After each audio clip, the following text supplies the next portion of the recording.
यदुवंश का वर्णन और सहस्त्रार्जुन का चरित्र।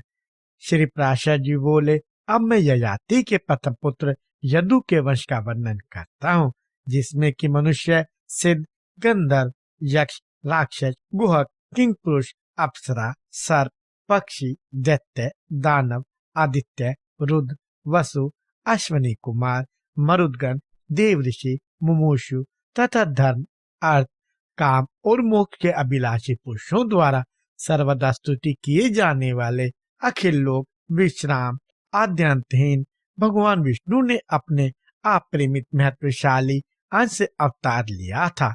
इस विषय में यह श्लोक प्रसिद्ध है, जिसमें श्री कृष्ण नामक निराकार परब्रह्म ने अवतार लिया था। उस यदुवंश का श्रवण करने से मनुष्य संपूर्ण पापों से मुक्त हो जाता है। यदु के सहस्त्रजित, क्रोष्टु, नल और नहुष नामक 4 पुत्र हुए। सहस्त्रजित के शतजित और शतजित के हय तथा वेणुहय नामक 3 पुत्र हुए।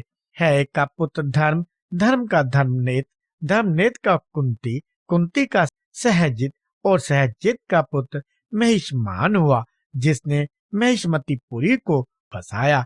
महिष्मान के भटसेन, भटसेन के दुर्दुम के धनक और धनक के कृतवीर्य, कृतांगनी, कृतधर्म और कृतोजा नामक 4 पुत्र हुए। कृतवीर्य के सहस्त्र भुजाओं वाले सद्युताधिपति अर्जुन का जन्म हुआ। सहस्त्रार्जुन से अत्रि कुल में उत्पन्न भगवंत स्वरूप श्री दत्तात्रेय जी की उपासना कर सहस्त्र भुजाएं, धर्माचरण का निवारण, स्वधर्म का सेवन, युद्ध के द्वारा संपूर्ण पृथ्वी मंडल का विजय, धर्मानुसार प्रजा पालन, शत्रु से अपराजय तथा त्रिलोक प्रसिद्ध पुरुष से मृत्यु, ऐसे कई बार मांगे और प्राप्त किए थे। अर्जुन ने इस संपूर्ण सद्विपत्ति पृथ्वी का पालन तथा 10,000 यज्ञों का अनुष्ठान किया था। उसके विषय में यह श्लोक आज तक कहा जाता है। यज्ञ, दान, तप, विनय और विद्या में कार्तवीर्य सहस्त्रार्जुन की समता कोई भी राजा नहीं कर सकता। उसके राज्य में कोई भी पदार्थ नष्ट नहीं होता था।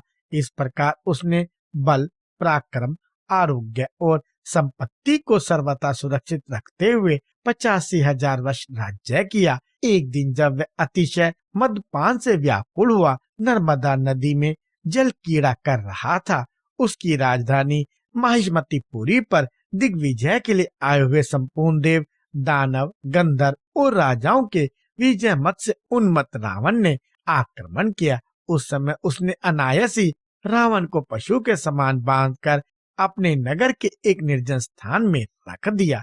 इस सहस्त्रार्जुन का 85,000 वर्ष व्यतीत होने पर भगवान नारायण के अंश अवतार परशुराम जी ने वध किया था।